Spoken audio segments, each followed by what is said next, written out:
Nicole is a qualified livestock nutritionist with over 20 years of experience in formulation and on-farm support across the beef and sheep industries. Her passion lies in innovation and using scientific research to improve feed rations for achieving optimal health and performance of livestock.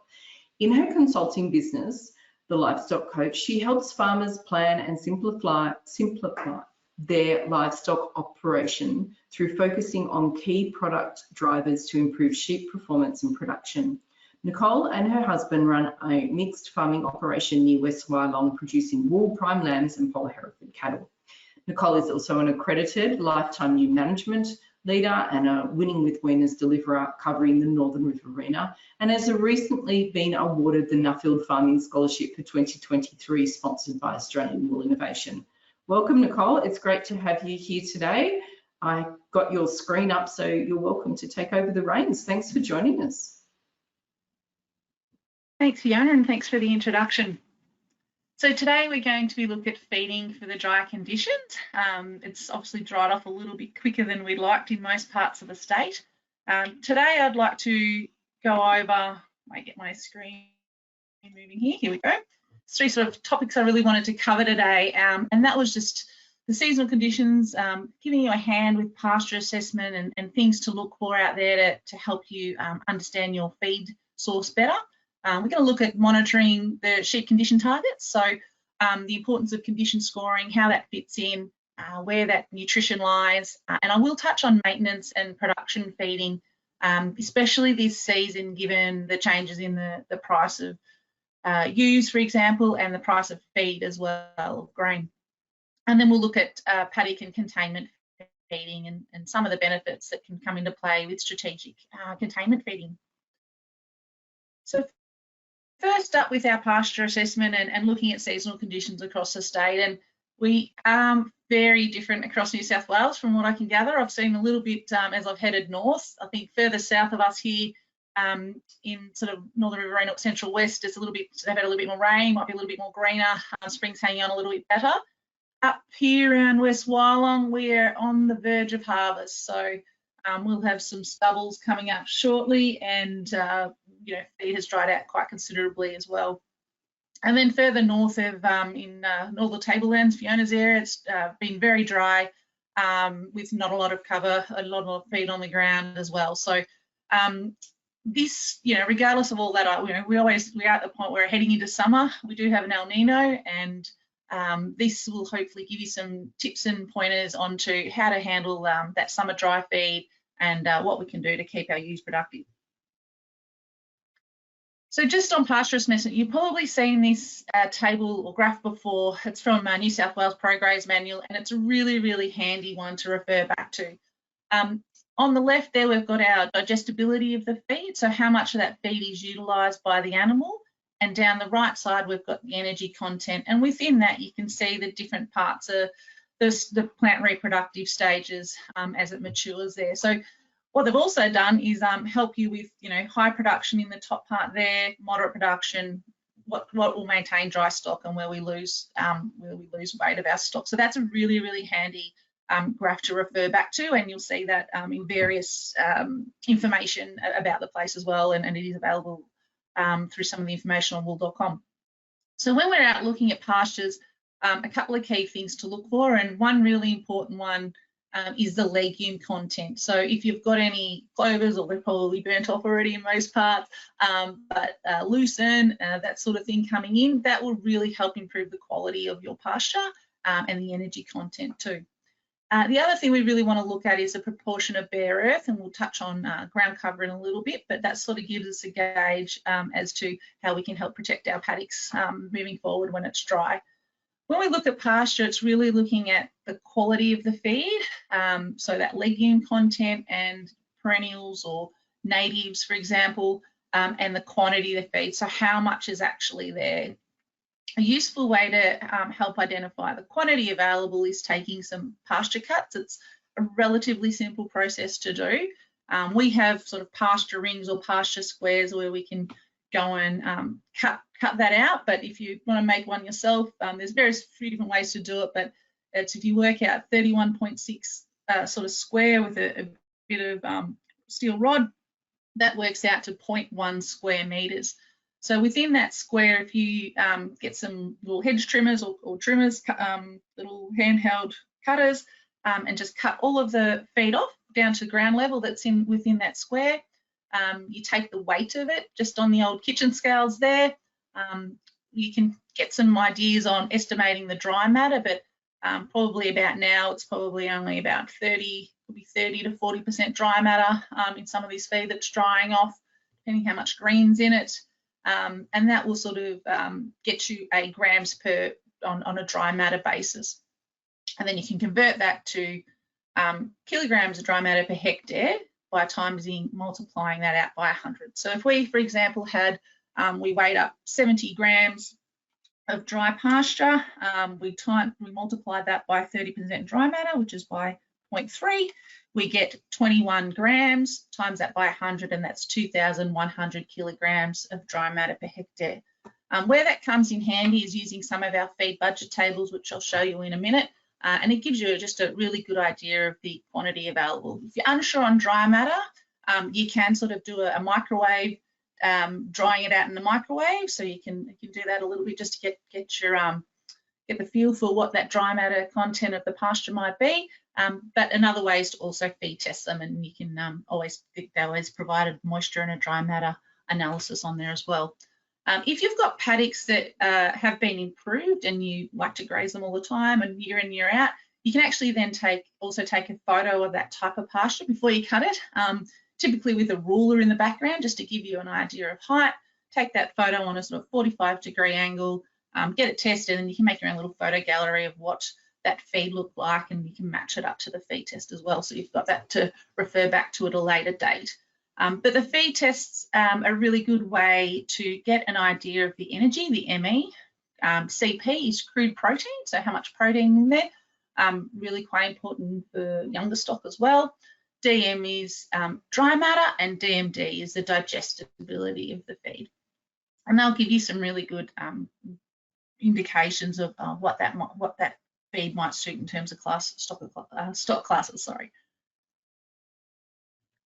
So where that comes into play, this is one of our feed budget tables to help you out in working out what that ewe needs and what she's getting. These are all available on wool.com under training and resources. There's a whole pile of information in there, and you can obviously do it off the sheet there that's there, or you can probably give them a call and get the little hard copy that can be sent out as well. So they're really handy to have. So this is just a snapshot on there. You don't need to sort of remember any of these numbers, but I just wanted to go through with you how much energy sort of coming in from dry feed, and we'll start to put that together to paint the picture.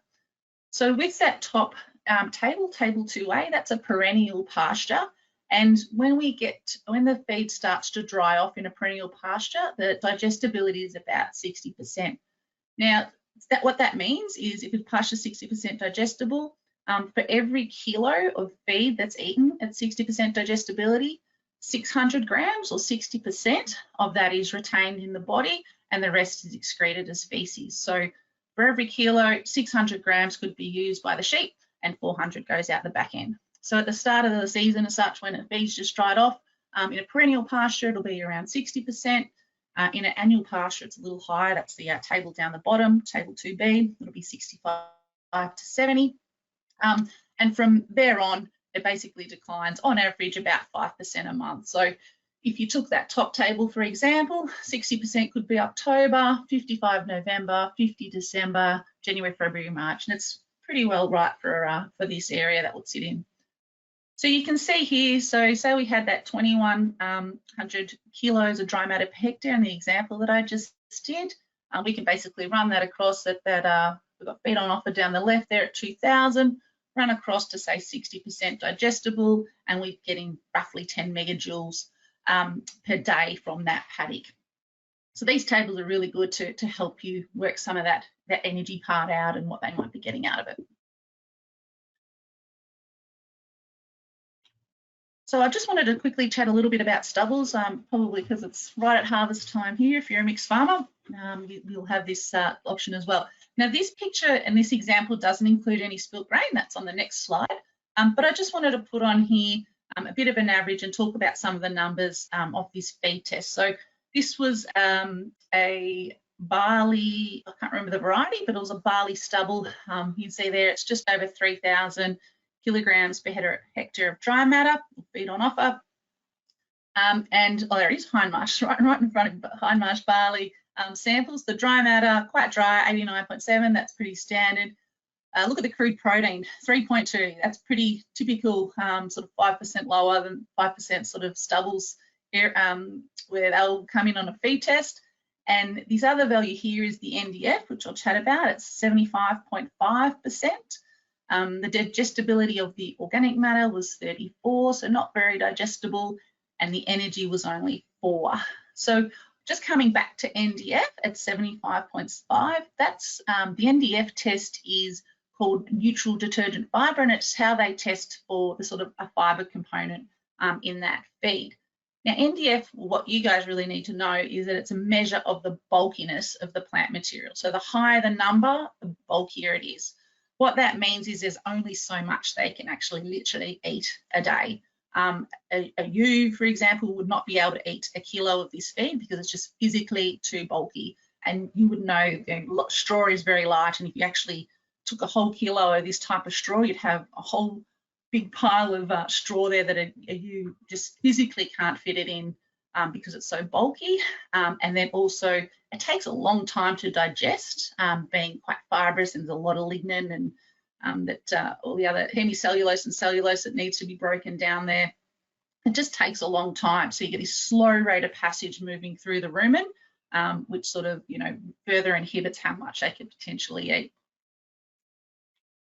And with that protein too, when protein gets to sort of under 6 or 7% in plant matter, the rumen microbes start to be, being a bit short on some nutrients in terms of nitrogen in particular, but also some sulfur to help them, keep reproducing and keep breaking down the feed. So that's when we some of those dry feed supplements will contain a little bit of N and a little bit of protein just to boost that up to keep that rumen functioning effectively. In terms of spilt grain, which is sort of the main value out of the stubbles, you can do a few split grain counts across the paddock just to see what's there. The main thing you really want to know as a farmer is, will it maintain weight and for how long? The estimate is around 40 to 50 kilos of spilt grain per hectare will maintain weight. What does that mean? It's pretty hard to figure that out. But if you take that same quadrant that we had before, and this little table here, the shaded white and grey there, the wheat and oats, barley, lupins, etc., that's the number of grains per quadrant that equals basically around 100 kilos of grain per hectare. So once you get below sort of effectively half those numbers, that's where you're going to maintain weight, and then below that is not enough to maintain weight. So hopefully that makes sense. So you can do some sort of cross-sectional walks or driving across the paddock, for example, some of those paddocks, get a little idea. If you don't have a quadrant as such, you can, depending how big your feet are, but you can basically make a bit of a perpendicular angle with your heat, your heels together and 90 degrees there, and get a bit of an idea of a quadrant and sort of have a bit of a count of how many grains might be there to see if they'll maintain your ewes. But it's really important to monitor those stubbles because they can think there's plenty there and all of a sudden she's all gone. And so keep an eye on them fairly regularly if you can. And the biggest thing is to not let them get chewed out. Try and retain a little bit of ground cover there as well. So that picture there is 50% ground cover with 30% anchored material, probably like that a little bit higher there. So just to help protect that soil a bit. So in terms of the pasture side of things, these pictures are from the MLA Pasture Health Kit, and they'll be available on the MLA website as well, and they're really handy to refer to. So the one on the left there's 70% ground cover, and the one on the right's 40%. So it's really the amount of bare earth that's there. And once we get down to that 70% ground cover, that's our trigger point to actually move stock off that paddock onto a fresh paddock, or perhaps into containment as an idea as well. And the reason for that is, if you flipped over those pages in your pasture health kit, they look like this. So at 70% ground cover, we have a runoff water loss of 10 mil per year and a soil loss of 0.3. With 70% ground cover, we can keep that soil temperature a lot cooler. It allows, when it does rain, the water stays there and feeds those plants. It just doesn't run off.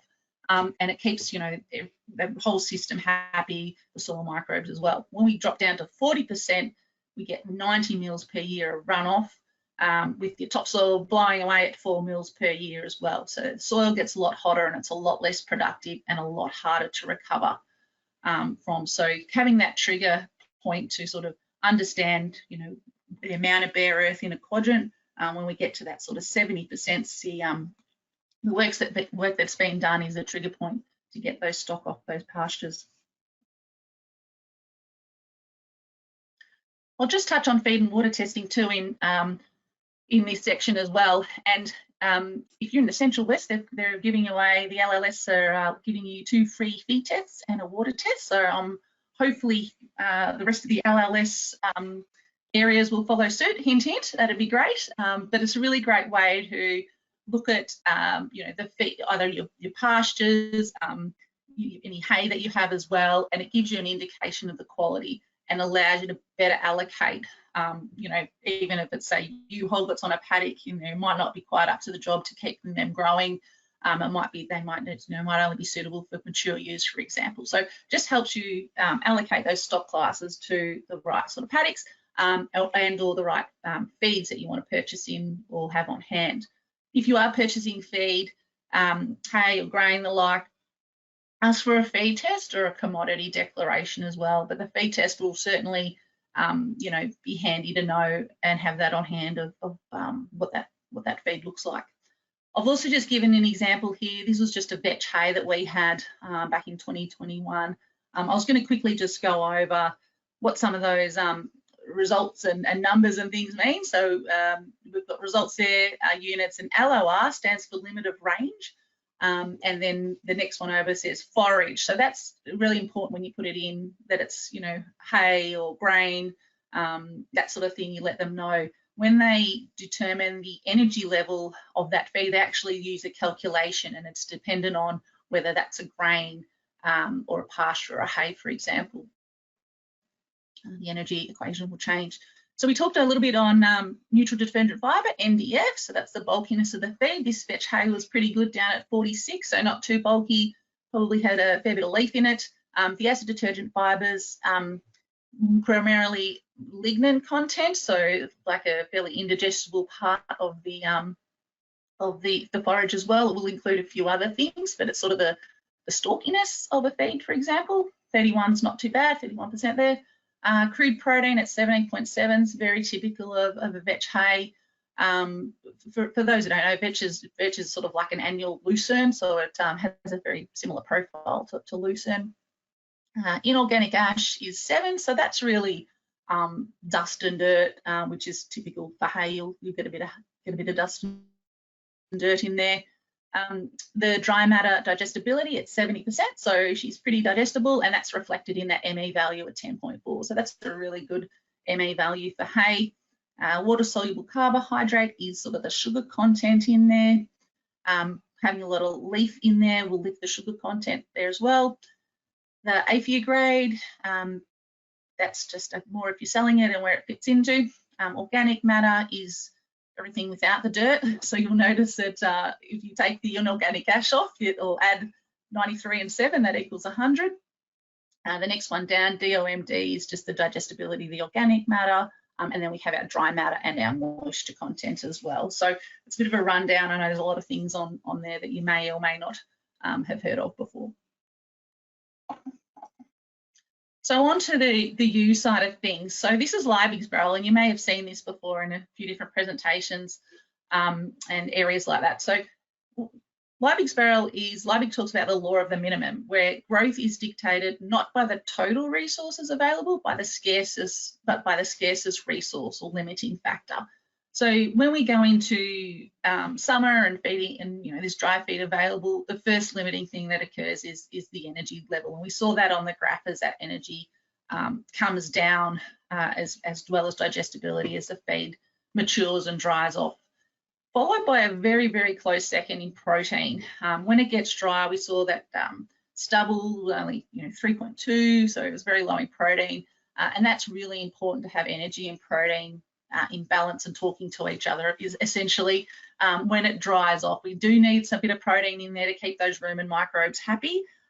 Keep them happy, we can break down the feed a lot better, and themselves, if we have a healthy rumen population, the microbes themselves have a life cycle, so once they've finished their life cycle, they're actually passed through the system and are a really good source of protein for the animal as well. So we really kind of want to focus on maintaining and looking at that energy and protein coming in. Once those have been met, those needs have been met, then we look at our macro minerals, so minerals that are required in grams per kilo, and there are big ticket things like calcium, phosphorus, sulfur, magnesium. And then we have our trace minerals, which are the minerals that are still really important, but we just need small amounts of them, or milligrams per kilo of them, and that's our copper and zincs and manganeses and cobalts and the like. And then we have our vitamins, and they fit into that category as well. And we'll talk a little bit about them and what dry feed is lacking in as well, and what's important to supplement with. So with our sheep, there's a lot going on, and there's lots of nutrients being required primarily pretty much all throughout the year. So this is from our lifetime ewe management course, and if you haven't done one yet, it's a really good year to do one to best understand what your ewes are doing and to allocate feed resources really cost effectively for you as well. So there's a lot going on with that ewe. We need all these nutrients to make sure she conceives, make sure we hold on to that embryo. We've got placental development, we've got fetal sort of programming occurring with wool follicle development, muscle fiber development. These are all in utero, and they set them up for life. So really important to sort of monitor that ewe throughout.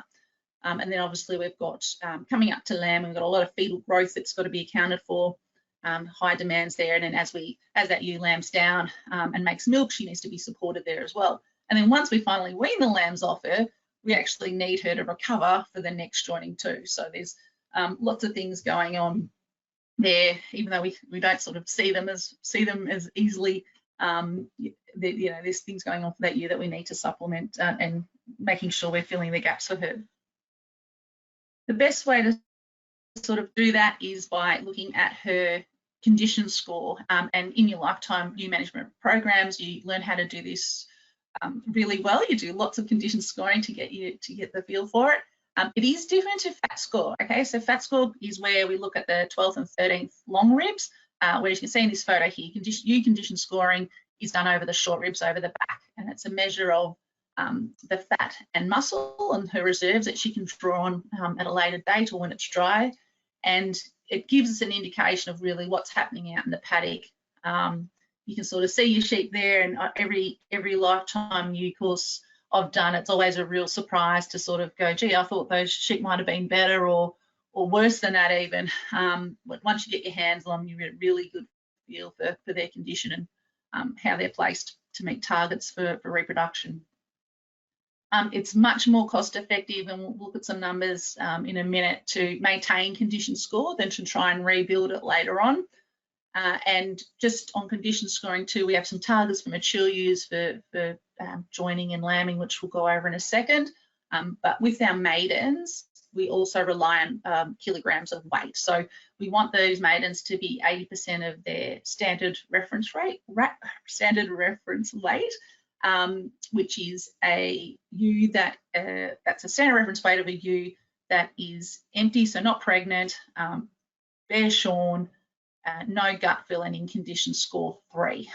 So that would be your standard reference weight, and you will learn that when you do a lifetime ewe management course. So with maidens, they need to be 80% of that standard reference weight for joining as well, to help her conceive and to help her, make sure that she's can grow out to her full potential as well. So what is condition score 3? This is a quick little summary. It's sort of, when you look at the backbone down to those short ribs, it's really nice and flat, and there's a little bit of fat in between the joints there as well. Sort of feels like the back of your hand really, but that's sort of our ultimate goal. Now when we have these dry seasons. You know, it's sometimes harder to maintain them at condition score 3. But, you know, if we can at least get to 2.5 plus, 2.7 plus, that's going in the right direction. And we'll have a look at, I think it's on my next slide here, these fantastic graphs out of the Lifetime Wool project that we built into the ewe management project. And you can see here along the bottom, the ewe condition score at joining. So if we can sort of even get her up from 2.2 to 2.7, it really helps reduce those number of dry ewes. Our ultimate goal is condition score 3, and it can be a little bit tougher in times like this, but it's really important to keep your eye on the goal, because our ewes it's an average of our ewes, right? So if you're at 2.5, for example, you're still going to have quite a proportion under that and some above that as well. So you can sort of keep aiming towards 3, you know, that's ideal. So when we have, you know, we can try and aim for getting them up in condition score. It really helps reduce the number of dry ewes, because we've got to remember that, you know, next year, and it's a little bit of this maintenance versus production side of things, when we need her to lamb next year, we still need those lambs on the ground to help support cash flow and have some sheep sales as well. So the other benefit too of improving condition score is the increasing in twins, which will ultimately, hopefully, reflect in your lamb marking rates as well. So that's just one at joining, and then obviously at the other end of the scale too, keeping that ewe condition score up a little bit really helps twin lamb survival as well. So really significant increases in survivability when we can get that ewe closer to condition score 3 at lambing time. So these tables were from that same feed budget table that I referred to before, and I just wanted to pull out some of these energy values and have a little bit of a deep dive into them for you. So the table on the left here is really a kind of a survival one. This is to, you know, this is what energies need. This is what ewes need. This is what energy ewes need in condition score 2, so quite light, just to maintain weight in condition score 2. So a medium frame merino out in the paddock that's dry requires 7.1 megajoules just to maintain condition score 2 weight. So what's really interesting is if we look at the table on the right, the energy required by ewes to maintain her at condition score 3, that same ewe or same size ewe needs 8 megajoules. So basically a megajoule more to maintain condition score 3 than to let her fall back to condition score 2. So this is, you know, that's, you know, depends on your terminology and perception of production, but I would be aiming to try and keep your ewes in as best weight as possible. If you've got some coming out of a bit of feed in the spring, from you know, to try and maintain that weight is obviously better than trying to pick her back up. We'll go over that in a minute too. So how do we try and meet some of their energy requirements when it's dry? So we usually pull a grain card out, don't we? So you can sort of see here that sort of those numbers of where those ewes require for their maintain the dry stock, they fit into that 7 and 8 megs there of that sort of lighter yellow row in that graph there, and that sort of fits in there. So we need to start to possibly top them up if we need to, depending on where your feed's at, and we typically do that with grain. I just wanted to highlight to people some of the different types of grain and really the acidosis risk involved. So we just need to be a little careful with some of the different grains we have, depending on what we've got available. So starting at the bottom, you know, lupins are a protein source really more than a grain, but they're very low in starch. We'll bring in some protein. We tend to feed them to rams to get them going pre-joining, but they can also come into the mix. They're actually not too badly priced for a protein source compared to grain at the moment, actually. So lupins can be pretty handy. But in terms of grain, the oats there, they're pretty, we know that they're safe for sheep, and that's because the starch level's sort of down around 40 to 45%. Oats have a bit of oil in them, so they contribute to the energy coming in to ewes or sheep in general. What's interesting is peas and beans. I think a lot of people sort of put them in the same boat as lupins there, but they do have a very similar starch level to oats. So just really to be aware of it. They're usually quite safe, but they are different to lupins there in terms of starch. Then we move up to barley. So barley will vary a little bit year to year, but it'll sort of sits in around 55 to 60% starch there. So sometimes we can blend the barley and oats together if we need to. But yeah, that's sort of a little bit higher in starch. We need to be a little bit more careful. Now you probably noticed I've got things a little bit out of whack here. It's on purpose. We go up to corn then at 74, but then wheat and trit are in the 60s. So the reason I've put corn down there is the it's a little bit of a different grain to barley and wheat. The protein and starch matrix within it's broken down a little bit differently. So whilst the starch level is at 74%, it's sort of some of that starch bypasses through the rumen and is broken down in the small intestine. So we don't have as risky as in terms of acidosis compared to wheat and triticale. You can still get acidosis off corn, don't worry, but it's a little less risky than things like wheat. I know there's not a lot of triticale about, but for those that do use it, I always get a few calls that they get caught out a little bit. I think it is a tiny bit safer than wheat, but I'm not sure what happens if they think it's less than barley or similar to barley, but it's usually yeah, pretty close to wheat in terms of starch level, so it can be pretty hot as such. So just bear that in mind if you have access to anyone's got access to triticale or buy something, for example.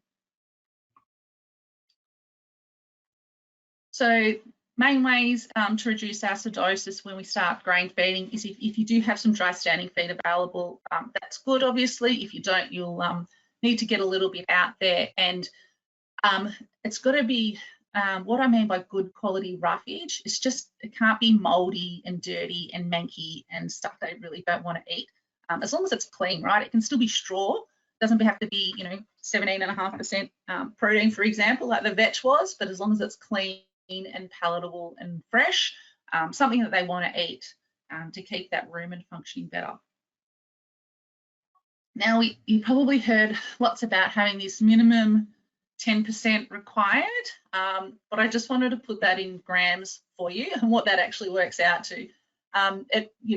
We roughly use will roughly eat 2% of their body weight in feed a day. It will change around lactation, and I think the maternals are probably closer to 3% of their body weight, but we want a minimum of 10% of their total daily ration. So we're looking at 100 or 150 grams per head per day, depending on the frame of your use. So it's not a lot, but that's where this 10% minimum comes in, and what that actually means in terms of having enough feed out there for them.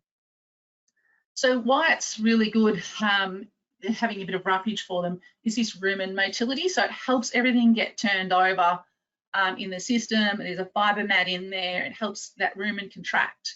And within that helps the microbes get in and digest that feed a lot better and keeps everything moving through nicely.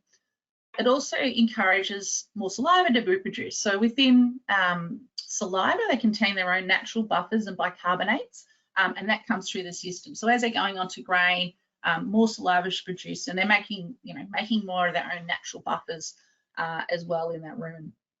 And the other thing it does, which is really handy, is saliva actually contains some nitrogen that's been recycled through the system as well. So that's a bonus for those rumen microbes to keep functioning and giving them the substrates that they need. Ideally, you'd also have a good buffer in there too. There's lots of different buffers around. I've just grabbed 3 of the most common ones that are out there on the market. Acid buffs, a very, very good buffer, has loads of research behind it. It is a bit more expensive, but you don't use a lot of it, which makes it a lot easier to get it actually in the animal in terms of dry matter, eating it, physically eating it. Bicarb is a buffer as well, but it's a lot cheaper, but you need a lot more of it. So trying to get the right amount into them can be hard sometimes to actually have a good buffering effect on the rumen. And then bentonite too. So bentonite's sort of a type of clay that'll soak up a few of those hydrogen ions. It has a little bit of an effect, but it's sort of not as good as some other products on the market. And of course, having some good fresh water too to keep everything flushing through is always required. Okay, so I'll just touch on protein a little bit too now, just using those same sort of images that we had before. If we had some ewes and lambs, we would want their, the feed in front of them to be sort of like ideally around 14% protein as a minimum. If it's 16, that's a little bit better. That will just help support her milk production and get that lamb growing. For mature ewes, they can run with sort of a minimum of roughly 10% crude protein. If you had 12, that'd be a little bit better again, particularly on the wool production side of things as well. And then with your weaners, they can get by on sort of 12% protein, but really 16 is where you'd want to see them, and that will depend on their weights as well. There's a really great one-day course called Winning with Weaners that is run by AWI Sheep Connect, and that's a really good day out to learn about what minimum protein and nutrients and weights that those weaners need to be to reduce ill thrift and keep them going forward and productive for you. I strongly recommend that one. So this is sort of what we might do in these feed situations. So if we had late spring with some green stalky feed, we could get a little bit of grain or some screenings or some splits seconds available, depending on the price of everything, of course. You could top them up with a little bit of grain just to keep that energy up and a supplement to go with that. In our dry feed scenario or stubbles, the one thing that we're always really deficient in is sodium and calcium. So we could bring in some salt or lime. If you've got a lot of grain on the ground, which hopefully you don't, or it might be a storm that's blown some grain on the ground, for example, and there's a lot of grain about, I would recommend getting something like acid buff in the mix there as well, just to help prevent any grain poisoning that can occur. If you've got young stock or weaners out in the paddock as well, they will definitely need some extra protein, sort of 50 to 100 grams per head a day of lupins. If you trail feed that out, they will definitely need to be imprinted onto lupins in particular. They need to learn what it is. That's best done when they're with mum still. Some really strong evidence that shows that mum teaching them what lupins are, they get onto them within a few days compared to, it could be 2 or 3 weeks or even longer on some of them to figure out what lupins are, for example. It doesn't have to be lupins, but just a high protein feed source for them. But train with mum if possible would make it the world of difference. And then if we've got no dry feed on the ground, they will need to have a little bit of hay as well, and that that minimum of 10%, that 150 grams or so per head per day minimum. They'll need a bit of extra energy, and they may need some protein too, depending on your stock class. So this is Pearson's square. This helps you determine what, if you've got 2 different ingredients, the proportion of each of those ingredients to get you to that protein that you want to get to. I've used this thousands of times, and there've been so many times that I'm on the phone to clients and I'm madly scribbling this down when they sort of say, well, how much of these ingredients do I need to put together? So I thought it'd be interesting just to show you how that works. So in our little square here, we have lupins in the top left there at 34% protein. So you can get some feed test values. There's lots of information under those training and resources folder on wool.com as well, with common energy and protein levels of common ingredients. So you can get that information there to get you in the ballpark.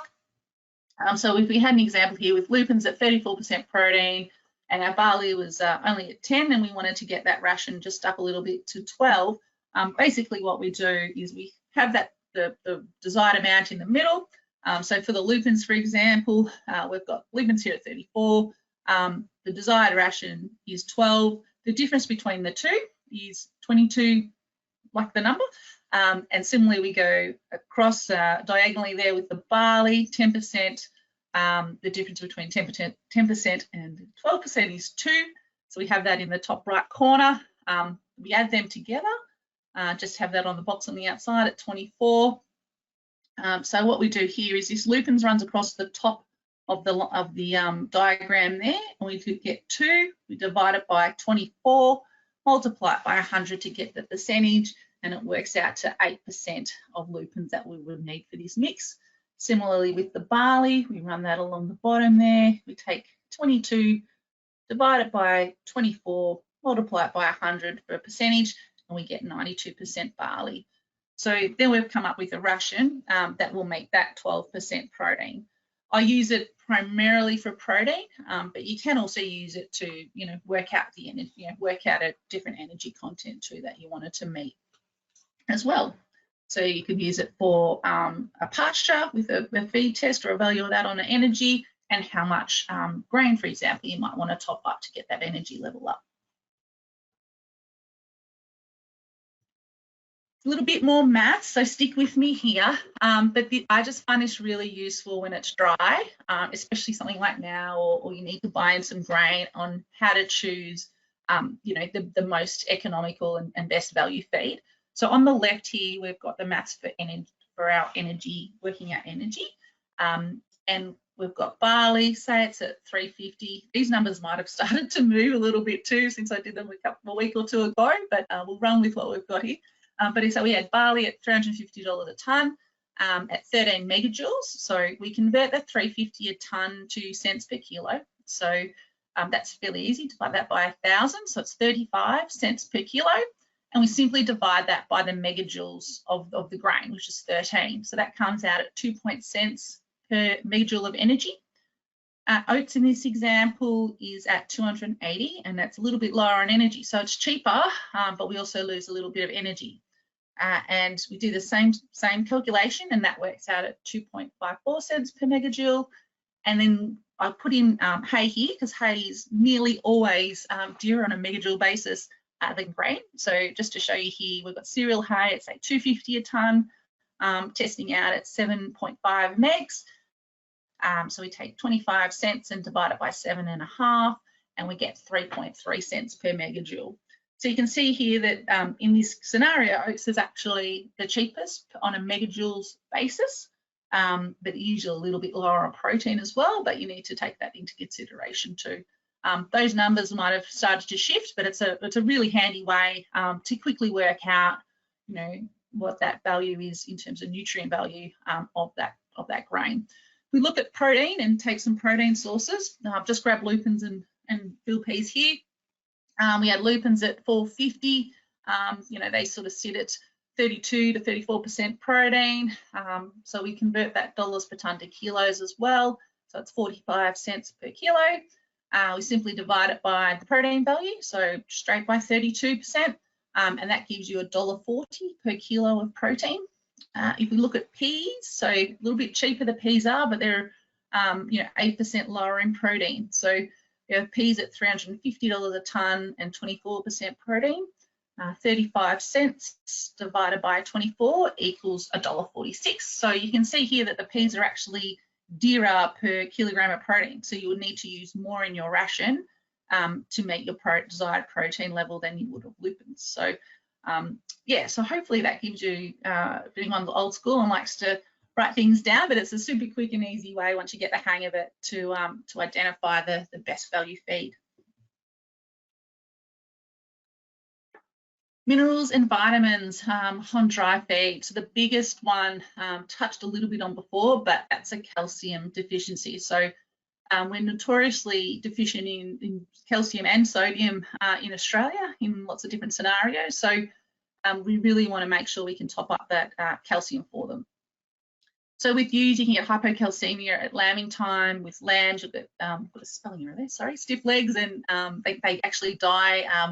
I saw in the last drought, a lot of lambs had come in not supplemented with their ewes. They were weaned, and then they'd start dying. Often they were weaned straight into the feedlot, and they'd sort of nearly just about start dying straight away. So all that stress of weaning time and being borderline sort of calcium deficiency, and ultimately calcium deficiency is when they become stressed, they release it into their bloodstream for use and cause a deficiency, and then they would be dying straight away. So Might not always see it, but yeah, that's things we want to prevent.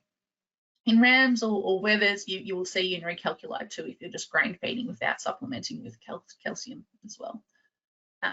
B1 deficiency. So that image there of that sheep is actually a B1 deficient sheep. So it's also referred to as PEM or polioencephalomalacia, which is much easier to say PEM. And that's a vitamin or thiamine deficiency. So when they're on grain for prolonged periods of time, they can have lower rumen pH than normal when they're out in the paddock. And that over time, that will kill off the bacteria and the microbes that produce vitamin B1. So all of the B group vitamins are actually produced by the microbes in the rumen. So if this B1 producing bacteria is killed off, we lose our B1 coming into the system, which plays a role in glucose production. So the brain uses a lot of glucose, and deficiencies of glucose can cause the brain to swell, and then they get around. And actually, you know, I have people calling me say, "Oh, my ewes look like they've got precox, but they're not pregnant." And they sort of stargaze and do funny sort of walk around in circles and do funny sort of things like that when they're B1 deficient, and that's because they've just been on grain for a prolonged period of time, and it's just altered that rumen environment.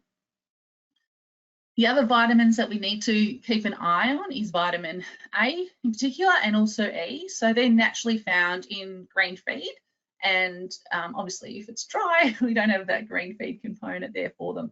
Fortunately, the liver stores those vitamins for 3 or 4 or 5 months.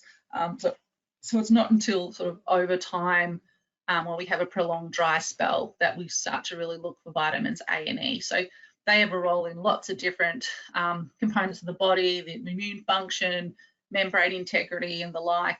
In terms of symptoms, the vitamin A deficiency can result in blindness. So that's when it's prolonged for quite a while. But because vitamin A plays a role in retinol production in the eye, that it comes out as a symptom of blindness, is a symptom of it as well. So a good supplement for grain that can provide all this in one is or a complete pellet that can provide that the buffer, rumen buffer, and those minerals, calcium, sodium, and some vitamins and minerals will actually help you get the most out of the grain and start to prevent some of these deficiencies that occur when you're just grain feeding by itself, particularly for prolonged periods. So I touched on a little bit before on maintenance versus production feeding. It's a little bit of probably a short-term pain now for some hopefully long-term gain.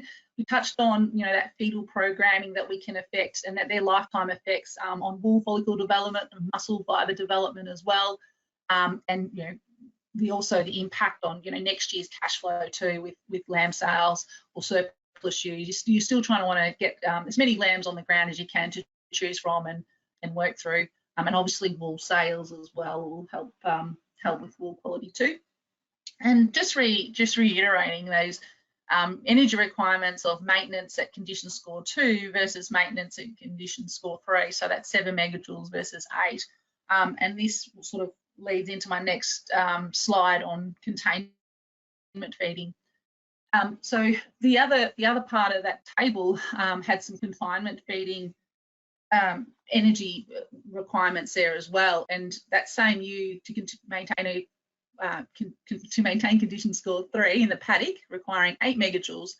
When she's put into confinement, it brings it back down to 6.7, and that's simply because of the lowered maintenance requirement from having to graze out and go to the water trough and all that sort of thing. We can start to save some megajoules of energy for her. So it doesn't sound like a lot, but it's still lower than trying to keep her out in the paddock at condition score 2 and maintain her. So it's really quite low, and they sort of extrapolate out if you've got a larger frame ewe or a smaller frame ewe as well. But if we save little calculations there on the side, if we save 1.3 megs a day, that's just over 9 megajoules per head per week, and that's about 900 grams of oats roughly, or 700 grams of barley. So if you've got 1,000 ewes, that starts to add up per week to save a lot of grain in terms of having them in confinement. The other thing I like too is you're actually only going to one place to feed your stock. You're not traveling, spending half a day or a day or 2 days traveling around the place. You know, trial feeding grain out takes up a lot of time and effort and energy doing that. So it's really noticeable when you have them all in one place. You can get the job done a lot quicker. Saves you a lot of time and energy. So with containment feeding, we touched a bit on before that preserving that ground cover in your paddock makes a huge difference. Once we get a bit of rain, it stays where it is and gets those plants growing again. As I mentioned, it's less time driving around trail feeding everything.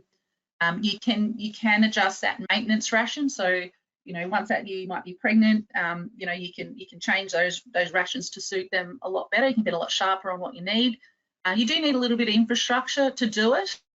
We'll talk about that in a little bit, but you can sort of really allocate what they need for feed a little bit more precisely and do your numbers on what they need.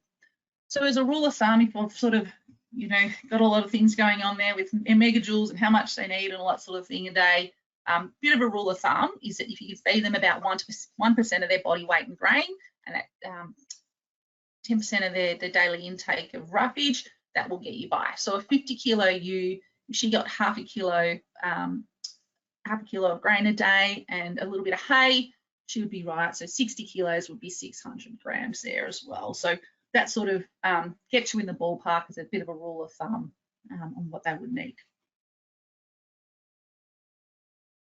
So with this slide here, there's as I said, there's wool.com's got some great retraining and resources. One of the ones there is managing sheep in drought lots, so a really handy little guide there. I've just given you some pictures of these are our troughs at home that we're building in the drought. This is just some secondhand conveyor. My husband likes metal and building stuff with steel and welding and all that, so he just knocked up some frames there to put it on. I think there's some that are 4 meters long and 5 meters long there. So you can use conveyor, you can use shade cloth, there's all sorts of things you could use. Your imagination is endless there, I guess, in terms of troughing. So yeah, there's different ways to do it. Now this is a little quick video on the right here as well, and this is just one of the ways with containment feeding that we have fed out, and it's sort of called a rotation system. So we're fortunate enough we've had a feed mixer. We got it at the end of 2016. I think it was in use flat out for the next 3 years, but it was very handy.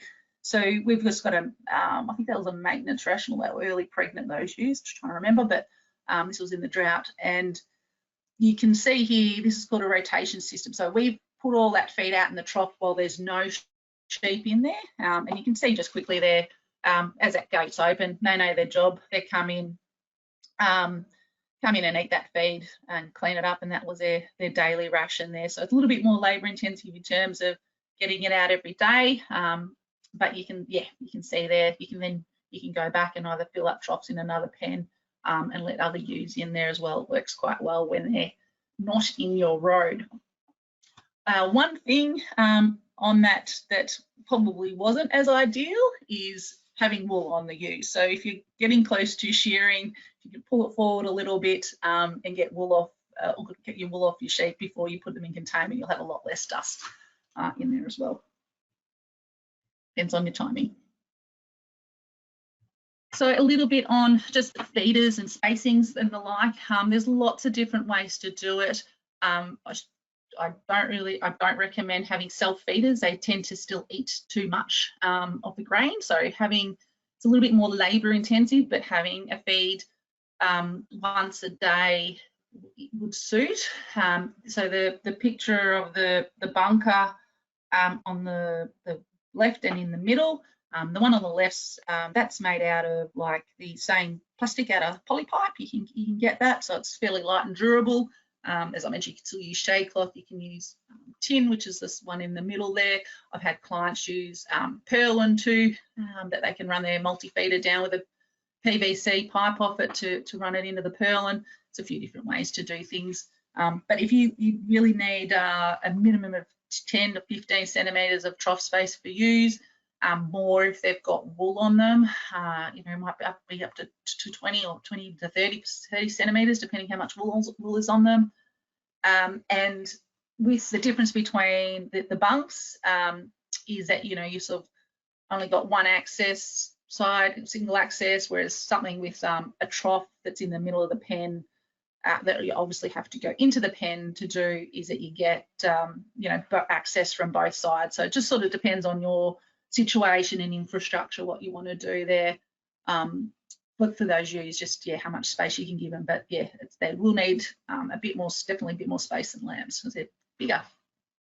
In terms of water, I'm not too worried about you know, really long troughs, for example. It's just having a really good flow rate. So, you know, 21 litres per minute for 500 heads, sort of your minimum that you want to aim for. So they're not standing around waiting for water.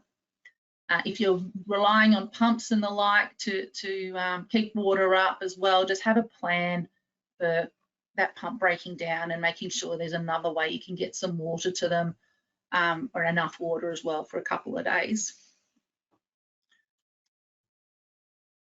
Okay, so just a little bit on induction, a couple of tips for induction onto grain and in confinement. Make sure that they're full of straw or hay. They've got some something to fill up their rumen before you put them onto grain or offer them grain. If you're starting on you know, barley and oats, for example, you can start at 100 grams per head per day. If it's a little bit more starchy, like wheat or trit, or even pellets, not so for the starch level, just because they're more digestible because they've been ground and compressed together. So I'd start at 50 grams per head per day for any of those ingredients. That's just a little summary of the starch levels again there. And then you can increase the grain, those oats and barley, for example, by 100 grams every 2 to 3 days, or 50 grams for those high starch feeds. So it should take, you know, 10 to 14 days. There's no need to rush use, for example, in containment, because, you know, there's not a you know, finish market date that you have to have them off by. So we want to just take it easy so we don't cause any acidosis type issues there. If you can use an additive that's got you know, a good buffer in it, it's good levels of calcium and salt and vitamins and trace minerals that I spoke about before, that would also be of benefit. Ideally, you can get that additive put in with the grain to make sure that they eat it. I know that, you know, sometimes we put the, you know, loose licks and salt and lime, you know, in the pen, which is great, it's in there too, but I don't think all of them tend to eat it, so you just need to keep an eye on that. If it's in with the grain, it's more likely to be consumed and get where it needs to be. If we can make sure that they've got a bit of roughage, so if you need to work it out on that sort of 100 to 150 grams a head of a day, that will really help their rumen to work a lot better and keep them a lot healthier. And you always obviously got to have access to some clean water, and test your water if you need it as needed, particularly bore water and the like as well. So just to sort of start wrapping up on that confinement feeding, once we sort of get to under 70% ground cover, they need to be moved or put into confinement. Confinement feeding can be really useful too when it's dry, obviously, but also in things like, you know, we have a real feed gap, particularly in March, February, March, April, waiting for the break. So we often, you know, containment feed sheep then just to keep those paddocks protected and waiting for some rain to come in. So you can use it strategically at other times of the year as well. And if you can maintain your condition, that will help a lot more than trying to rebuild it. You know, we talked a little bit before that, you know, condition score 2 maintenance needed 7 megajoules versus 8 megajoules.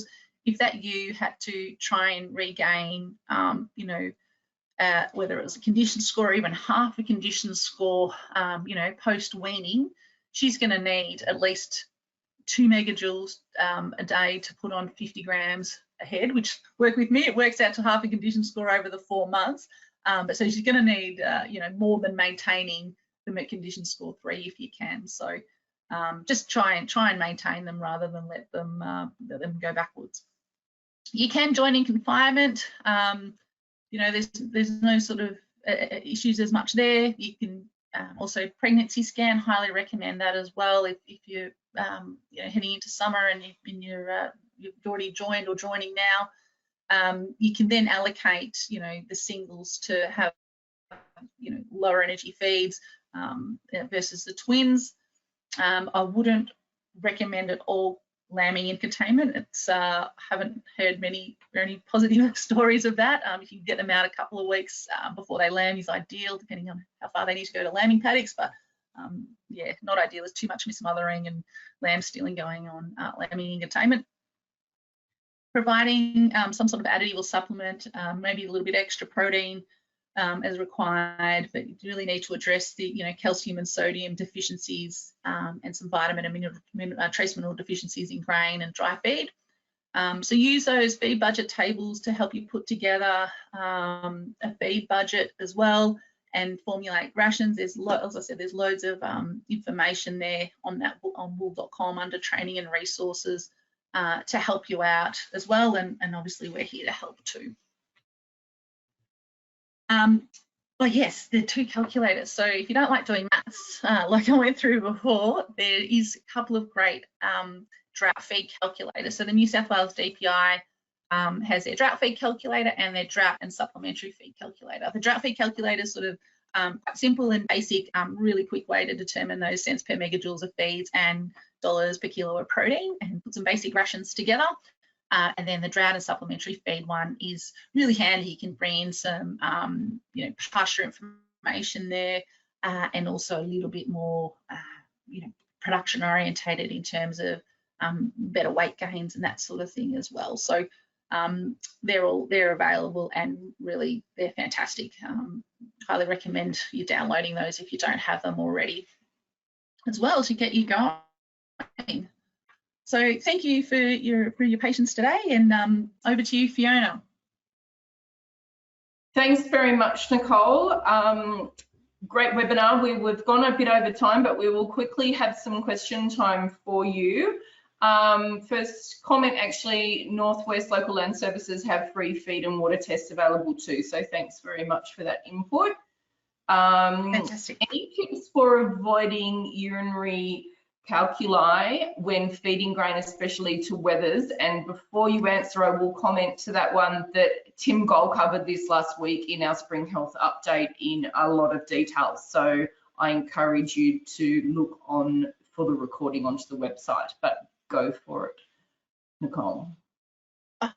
Yeah, okay, I'll give you a quick summary. So basically that happens when so grain is really high in phosphorus and low in calcium, and we really need the ratio the other way around. So we need sort of at least 1.5 times more calcium than phosphorus, and that's where our limestone comes in. The other issue that can happen is, particularly more if you're on bore water, if you've got too much magnesium in the ration, that can upset the apple cart a little bit and cause stones too. So just keep an eye out for that. And using some an additive or adding ammonium sulfate to the mix at 1%. If you're mixing it yourself, it's ammonium sulfate or ammonium chloride. Any of the sulfates and chlorides really will help that, and that basically acidifies the acidifies the urine to dissolve any potential stones out. So you need to balance your calcium and phosphorus. Watch your magnesium levels. So yeah, everything else looks right. Check your water, could be coming in from there. And then yeah, an anionic salt is what we call it, will help keep that urine at the right pH to dissolve any potential stones. Thanks, Nicole. Another comment. The Local Land Services also have a guide to confinement feeding for sheep and cattle in New South Wales. There's a manual on their website that people can look up. Excellent. Thanks for that input, people. Does limestone act as a buffer to acidosis? It's not, it helps in the soil, right? So it's a little bit different in the rumen. So with a buffer, we really want to soak up the hydrogen ions, which leads to the acid effectively in there. So whilst we use it as a source of calcium, it doesn't have as really a big effect in terms of soaking up those hydrogen ions. So the reason why acid buff in particular it works so well is it has a honeycomb structure, so loads of surface area for all those hydrogen ions to adhere to and soak up. So that's how buffers work. So the limestone doesn't have that sort of same effect as, say, when you're putting it on your soils as it does in the rumen. Great, thanks Nicole. That's the end of our webinar today. That's the finish of our question time. So thank you everybody for joining us.